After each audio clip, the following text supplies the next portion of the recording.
Well, our thanks as always to Home Street Bank for their support of this podcast. If you're looking for a bank that has it all, great people, great service, great rates, this is the place for you. This is my lender of choice. It should be yours as well. Go to homestreetbank.com. It's your one-stop shop for all your banking needs, both business and personal. That's homestreetbank.com. So let me ask you, what does your best self look like? Let's get into that today on The Buyer's Mind.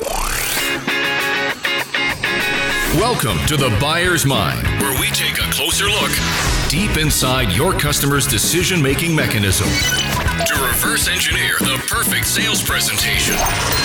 Now, please welcome your host, Jeff Shore. Well, welcome everyone once again to The Buyer's Mind. I'm Jeff Shore, your host, and this is the podcast where we investigate exactly what's going on in the minds of customers who are making a purchase decision. And I always am thrilled to do that with my good friend and our show producer, Paul Murphy.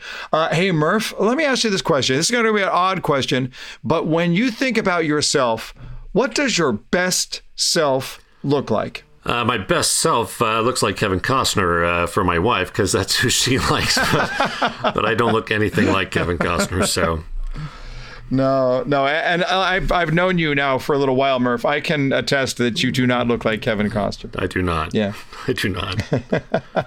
But when you're thinking about it and you're having a good day, let's look at it that way. I'm having a good day. I feel really good. I'm out and about, and people are seeing the best version of Paul Murphy that there is. What does that look like? You know, I'm upbeat. I'm telling jokes, having a good time, telling stories. I'm just enjoying people.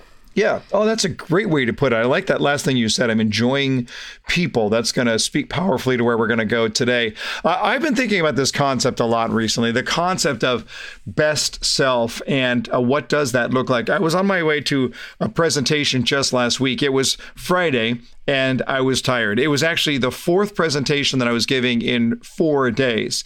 And look, I love my job. I really, really do. There's nothing I enjoy more than spending time working with sales professionals. But I was tired. I'd been on another night in a hotel room that I didn't sleep very well. And I was just trying to think, okay, how do I do this right? And my focus, that was my focus that day. That was my prayer, that for that particular day, I would be my best self, my best version of me that I could possibly be. And I have to tell you, it was an incredible day. It went so well. So I just want to challenge you, if you're listening to this podcast right now, what does your best self look like? Because here's the thing. When you are your best self, your customer knows it. People can see it, they can sense it, and they respond to it. In fact, you know what happens when you're really your best self? It helps other people around you to be their best self. The basketball legend Kobe Bryant puts it this way. He says, you get in the zone and you just try and stay there. You don't think about your surrounding or what's going on with the crowd or the team. You are just locked in. That's the zone. Great athletes feel it. Musicians feel it. Even surgeons feel it. And great salespeople feel it. So here's my question for you. When do you feel most present? Do what you need to do to be 100% present. You know how present you want to be? You want to be as present as a kid on a playground. When I watch my granddaughter Ellie on a playground, I got to tell you, want to talk about being in a zone? There is nothing else happening in the world. Nothing at all happening for Ellie when she's at the playground. She is all play and nothing else. And that level of focus is absolutely intense. That's the level of focus that you want. What do you need to do to be fully present? Because here's the good news. If you really want to take care of people, this is the key. There's nothing else going around. There's me and there's the person standing in front of me. The rest of the world does not exist. That's being in the zone. I want to encourage you to sense that, to feel it, to step in, to let the rest of the world just melt away. It's you and your customer in the zone. And that is when you get to change their world. Well, Murph, you and I were listening. We were big fans of our friend Bob Berg, and we were listening to a podcast that Bob did recently, his Go Giver podcast, and he had Lisa Copeland on. And then what did I do? I said, hey, Murph, do what you need to do, get Lisa Copeland on the show. So we're thrilled to have her here. Speaker, author, TV personality, host, sales expert for sure. The founder of Lisa Copeland Global, calling in from Cedar Park, Texas, the one and only Lisa Copeland. Lisa, how are you? I'm great. How are you doing? Thanks for having me. Oh, let's have some fun. When I went through that introduction, but it's probably easiest I hear from you here. You meet someone for the first time at a business function, a cocktail party, whatever, and they ask, so what do you do? How do you answer that question? Because you got a long list of things that you could say. Oh, I know. It's so funny because I ask my agent that all the time. I'm like, how do I introduce myself? So basically, the easiest way to say it is that I'm a sales strategist, and I work with many different verticals, both real estate, automotive, and financial services. And I go in and I help corporations and individuals build a movement so they can build an empire. Yeah. Love it, love it, love it. Your background is the auto industry. It's not exclusive, but you spend a lot of time there. That's kind of interesting. You're a woman who spends a lot of time in a male-dominated industry. Tell us about your experience there, and even about the nuances of being a female in a male environment. Yeah, so I spent the last 6 years being a car dealer here in Austin, Texas. And, I really loved it. But prior to that, I founded a mortgage company, Austin Mortgage, which to this day, my husband still runs 20 years later. So, I've always been in the business of selling commodities and building relationships. Mm-hmm. And when it came to the automotive industry, it's very male dominated, especially at my level. But, I think people are people. And the thing I think I was the most excited about, or I'm most grateful for, whether they were men or women, they were really rooting for both me and my team's success. But that sort of flies in the face. When you look at car sales, you sort of get this image in your mind, right? There's this sort of, cheesy loud jacket, white shoes. And it's kind of funny because we don't ever actually see that person, but there's this cartoon character image that we still carry around in our mind about the car salesperson. That must be pretty frustrating to people in the car industry. It is. And you're right. That's absolutely what still flies around. And when people meet me, and they used to meet my young, almost all-female millennial sales team, they'd say, God, you don't look like a car salesman. Mm-hmm. And I said, well, what does a car salesman look like? Well, not you. Right, exactly. And where's the bad hair piece? Where's the medallion and the smell of Old Spice? Yeah. Exactly. And the crazy thing is I agree that there are still, a lot of unscrupulous people in the automotive industry, unfortunately. Right. But, it's like that with any industry, right? Look at Congress, look at the Senate, whatever. So, but people like myself and a lot of the people that I work alongside, we have worked really hard to try to up, the reputation of the industry and really fighting for doing things the right way. And even for myself, which is bringing women into the automotive industry. Do you think people, I don't have any research, and you probably don't either, but just what does your gut say? Do you think people just generally have a tendency to trust women more than men in any sales environment? Yes. Yeah. Yes. Mm-hmm. And the reason is, and I actually do have some intel to that, mm-hmm. but just being a woman and managing a very heavily run female sales teams, the feedback's always been, women are much more transparent in anything we deal in. We're not as good of a poker player because we have a hard time hiding our emotions and our feelings. And it's the same thing when women are at the negotiating table. Now, women are good negotiators. I'm a great negotiator, but women, people feel more comfortable negotiating with women because I think that we truly try to, bring collaboration, make it collaborative from a negotiation standpoint, mm-hmm. More so than some of my male counterparts where it's very adversarial. It's mm-hmm. like men conquer, women gather. And so, we have very different styles of closing deals, and we've got very different styles of negotiating. As a whole, 80-20 rule. Right. Sure. It's interesting when I think about going on a test drive in a car, and I'm picturing, I often think that there are two different versions of me on the test drive, right? There's the one side, the one version of me that's talking to the salesperson, and I'm asking about, miles per gallon and 0 to 60 and whatever, or, what's the torque ratio? Is that I don't even know if that's a thing. I'm making it up. I don't know anything about cars. But there's the part of me that has that sort of stoic, professorial, just the facts kind of conversation with a salesperson. But there's another version of me that's like, oh, it smells so good in here, and I want to play with the radio, and then I'm looking at somebody driving next to me. I'm like, I look good in this car. Come on, you can say it. I look good, don't I? So there's this battle, right? There's this emotion that I don't want to let out. But I oftentimes think that that's the case because it's difficult to outpace the emotion of the salesperson. If that salesperson is kind of dry and, very technical and analytical about the process, it's very difficult for me to release that emotion. What is your take on that? Yeah, that's a great question. So, when I would hire people and they would, and I would say, why do you want to get in the car business? Why do you want to work for me? There were two answers I was looking for. Mm-hmm. The one answer, I'm going to hire you. And the other one, I'm probably not going to hire you. And if people said to me, because I love cars, they're probably not going to be at the top of my list because that tends to be your more technical person. And, technical's fine, but really that isn't what today's consumer's looking for. Mm-hmm. When somebody would say, I love people, I love being in the people business. I like to solve problems. Mm-hmm. That is the person I would hire because that's the person, to your point, when you're on a test drive, that isn't the time to get super technical with anybody. That is the time to get your customer excited, get them smelling the car, feeling the leather, feeling how fast it goes, the handling. The technical questions come later, if they ever come at all, because what we know about consumers is that they do about 14 hours worth of research prior to even coming into the dealership. So many times our consumers knew more about our cars than we did. It's a common issue in today's buying environment. Let's talk about the mindset of a car buyer. Right here on the buyer's mind, we talk about the way that people buy, the way that they make decisions.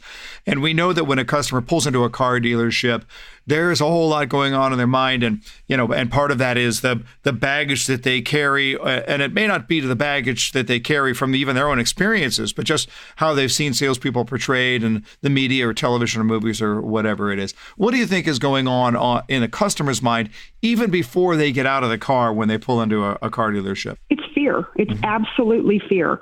And so, that is our job as sales professionals, is to alleviate the fear and start building that common bond, to start building. And so, one of the things I never allowed at my dealership, for example, I never allowed my salespeople to stand outside, because so many dealerships, you get out of the car and immediately you get 9 people standing at the door. And so that was absolutely forbidden at my dealership. Let people get out, breathe, walk around, take it in, kind of just get their thoughts together and then approach them once they've made the decision to come in the front door. And, so it's strategies like that do help put your buyer's mind at ease. Right. Because, I don't care who you are. Anybody who's walking into a car dealership 9 times out of 10 already has preconceived notions about what's going to happen. And they're either on defense, they're operating in fear, whatever it may be. I don't see very many consumers walk in the car dealership going, okay, I'm ready. Let's do this. Right. Sure. Yeah, absolutely. It's funny. There's Paco Underhill in his book, Why We Buy. He talks about this, what he calls the landing zone, that transition zone from the outside to the inside, where it takes a moment for somebody to adjust and to acclimatize a little bit. Yeah. And even Walmart's got this figured out. Yes, they've got a greeter, but they're not at the front door. They're 20 feet inside. And that's the same principle for you, right? Let them get out of their car and breathe a little bit. Before they actually step in and have a conversation with somebody. Yeah, and I will tell you, I am all about aggressive salespeople. I've always been an aggressive salesperson, but there's a time and a place, and there's a time to engage. And to me, a great salesperson, the aggressive is really more excitement and it's passion for what you're doing. But you also have to be a great listener because, I see salespeople talk themselves out of more deals because all they want to do is talk and they're never hearing truly what the prospect or the customer is looking for. I saw it all the time in the car business. Yeah. The salespeople knew so much about the car and the customer didn't care. They weren't asking those questions. And, I used to say it was like baffling, don't baffle the customers with your BS. Yeah. Answer the questions that they want answered. You know what I find interesting about that, Lisa? We're talking to Lisa Copeland, a long-term expert in many, many different sales areas, which we'll get into. But right now we're talking about the car industry specifically. When we look at whether it's a car or a home or a mattress, one of the things that drives me crazy about salespeople is that they are so consumed with what the customer is moving to, what they want to look forward to, that they neglect to really understand what the customer is coming from. They don't understand the backstory. They don't really see why they're there in the first place and what triggered it, what happened to be there in the first place. That's an issue that is pervasive, I think, not just in the car selling industry, but in most industries. Let me show you my shiny object, which is really, really cool, but I'm going to skip right over why you need it in the first place. Right. Yeah. And I think you and I both know, it isn't about selling the shiny object itself. It's about selling the benefit to that customer sitting in front of you. How does your shiny object, widget, product, or service change their life?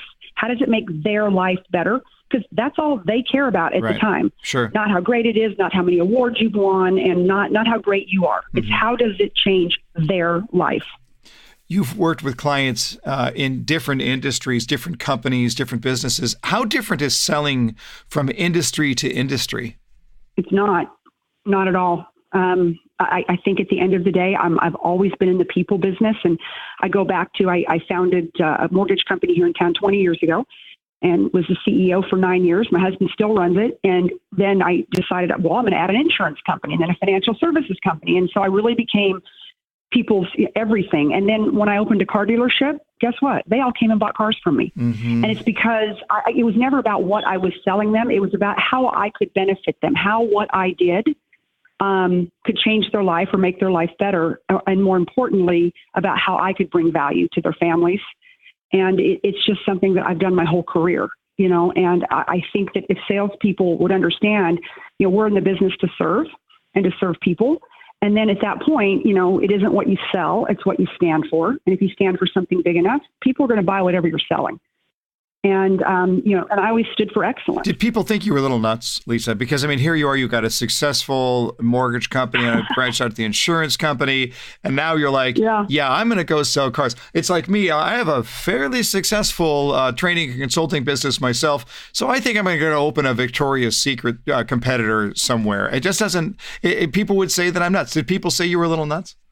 Probably, except that people know me, I get pretty bored. And do you want to crack up? In the middle of all of that, I opened up a store, a women's clothing store. Well, there you go. Of course you did. I did.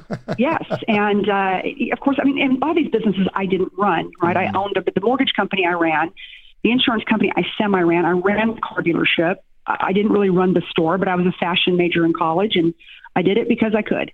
And, and even the people I sold skirts to, I ended up selling cars to because I've kept relationships with those people, with these people in my town all these years. But that just speaks to the connection and trust. If I trust you with a little, I'm more likely to trust you with a lot. Yeah. And yeah, love it.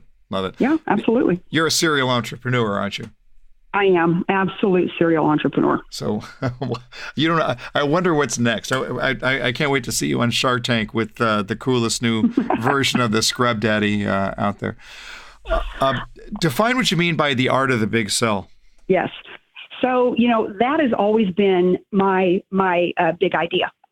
And, my big idea has always been to build a movement. So, for example, when I was in the automotive industry, my enemy was never my competitor down the street.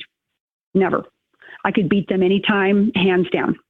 The enemy that galvanized both me and my customers was the industry itself because of the poor treatment of female consumers, because of the lack of females in leadership roles on the retail side, meaning in sales and in sales management. So that was my battle cry for 7 years. And that's what I talked about in the press. That's what I talked about with my customers. That I was the anti-car dealer. And so I really built a movement within the automotive industry. And that is what kept me going during the hard times, the tough times, the stop sells, and all of the things that happen to businesses, cycles. That because, none of us have enough money to advertise the way that we would love to. And advertising is very noisy. So why not build legions of fans, and galvanize people when you need them to? And my best story about that was when we were trying to break the world sales record in May of 2012, I was about 12 cars short. And it was my last month to do it, to keep this bet, to meet the chairman of the Chrysler Corporation. And so I put it out on Facebook. I called some of my very best customers and I said, I need your help. I've got to have 12 car deals and I've got to have it in the next 72 hours. And I had customers dragging people in. I had one guy buy 6 cars, no joke. Now, he was a fleet customer of mine, but he was going to wait, I think it was like 6 months to buy any more. He's like, no, look, I'm rooting for you. Let's do this. And so, you know, I mean, I've just seen it time and time again. I couldn't have put enough money in the market to advertise to bring in that many buyers because, you know, I mean, at that point I would have just brought in another shopper. But instead, I galvanized our customer base. I galvanized everybody I knew. And I said, you know, we need to do this and I need to sell cars and I can't do it without you. And we did it. So much of what you do is it's your success is based on your referral, either from one industry to another, or repeat business, or just taking such good care of people that they want to do that. When you're looking at that, one of the things that I love hearing out of this message, one of the things that drives me crazy when I think about the way that salespeople think about referrals, they think, well, if you just ask, you're going to get the referral. Well, I'm not suggesting that's a bad idea, but I think you and I would agree that fundamentally the best way to get a good referral is to take really such good and amazingly good care of somebody that they're going to go out. They don't need much nudging. But if you try and ask somebody and you didn't really go over the top to take care of them in the first place, that's a much harder sale to get. Yeah, I think it's an impossible sale. And, you know, and again, I mean, I've done thousands and thousands of transactions in my life, and you know, but I did them all one at a time. Sold one car at a time, one mortgage at a time, whatever it was, one at a time, and that was my one person at the time. Like nothing else mattered. You know, I wasn't doing Susie's loan so that I could get to Mike's loan because it was bigger. I mean, Susie was my only focus. Yeah. And then from Susie, I moved to Mike and on down the road. And, you know, and people know that. So whether you were buying a $10,000 car from me or you were buying a $100,000 Maserati from me, it didn't matter. You meant just as much to me. Right. And I think that so many times salespeople, you know, they put people in buckets. You know, they say, oh, this is my high-end customer and this is my low-end customer. No, that is your customer. And whether they're spending $10,000 or $100,000, you know, they deserve the same treatment and respect. Yeah, the most valuable customer is the one I'm talking to right now. Right now, exactly. Yeah. When you just look at your energy and your attitude, clearly you've got that achievement drive, you've got that ambition, but you've also got a high degree of energy. Do you know how to turn it off, or are you just go all the time? I'm pretty much go all the time, but it's really funny. About 9:30 at night, I just start to crash. And by 10, I'm usually asleep. Yeah. But I also wake up early in the morning because I know that my superpower time is like between 5:30 or 6 in the morning until about 8. Yeah. Because nobody knows where to find me until then. And so I get a lot of work done. Yeah. And a lot of writing because I have a new book coming out, The Art of the Big Sell. And so I just, you know, I get a lot of that done because after 8 o'clock, I'm on. People expect me to be on. So it's great though, just to hear the energy and the drive and the go and there's something about really driven people, really successful people, where it's not just that they're energy all the time and go all the time, but they just really enjoy life. All right. I one of the mottos I try and live by is that life is a buffet and I want to die full. It sounds like you got some of that in your spirit as well. Yeah. And I absolutely love what I do. I mean, there isn't a morning I get up and I think, oh, God, I have to do this all over again. Right. Because the day that I get into that mode, I don't do it anymore. And I kind of got there with the mortgage business. And I got there because I was almost doing too much business for myself and kind of burning myself at every end. And so I just said, I'm not doing it anymore. Right. And I told my husband one day, I said, I'm retiring. Yeah. That was it. Yep. And, you know, I moved on. And so I think that, you know, my advice to anybody out there is, you know, do something as long as you, especially salespeople, as long as you love it, you've got energy and you're passionate. But if it gets to the point where it's such a drag on you, I think it's time to move on personally. We're almost out of time, but before we wrap it up, I always love to do this. We're just going to put you on the hot seat. Rapid questions, rapid answers, and let's just get to know Lisa Copeland a little bit more. You ready? Ready. Most beautiful place you've ever stood? Sedona, Arizona. Love it. Yep. A book you read that had an impact on your life? The Go-Giver. The Go-Giver. Yep. Can't argue with that one. Yep. When you were 10, you thought you would probably be what? A fashion designer. On Saturday afternoon, I'll probably find you doing what? Over visiting my grandkids. Oh, love it. Your first celebrity crush? Donny Osmond. I love it. That was my sister too.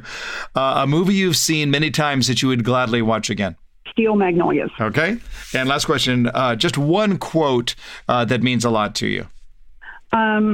Oh my gosh, it's mine because it's my mantra. It isn't what you sell, it's what you stand for. Love it. Love it. Love it. Love it. All right. That's it. You're off the hot seat and you did fantastic.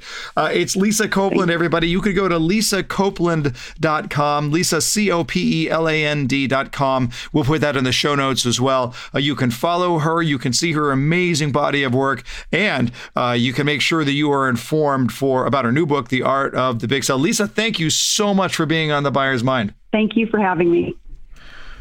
Alrighty then, Murph. I need a nap. I need a nap. How are you feeling? That was just a ball of energy, wasn't she? It was just lots of excitement. But I just love it. I love it. I love it. Right? It just gives you energy when you're hanging around. But man, I'll tell you, I was racing to try and keep up. But you sort of get the sense that she's got that contagious enthusiasm people around her, right? Well, she does, and there's no way she couldn't be a multiple entrepreneur with that kind of energy. Yeah, exactly. Yeah. I loved her take that that every transaction, one at a time, the most valuable customer is always the one standing in front of me right now. We've talked about this before in different ways, Murph, but I know that this is something that always drives us a little bit of crazy when we just feel like we don't have that salesperson's complete attention like they're otherwise engaged somewhere else. Well, it's so very important that you're focused on the person you're with and not thinking about either that next sale, or as she put it, the person who she sold the Maserati to was just as important as the person who bought, I can't remember what the car was, like a VW, because they were the most important person there. Yeah, absolutely.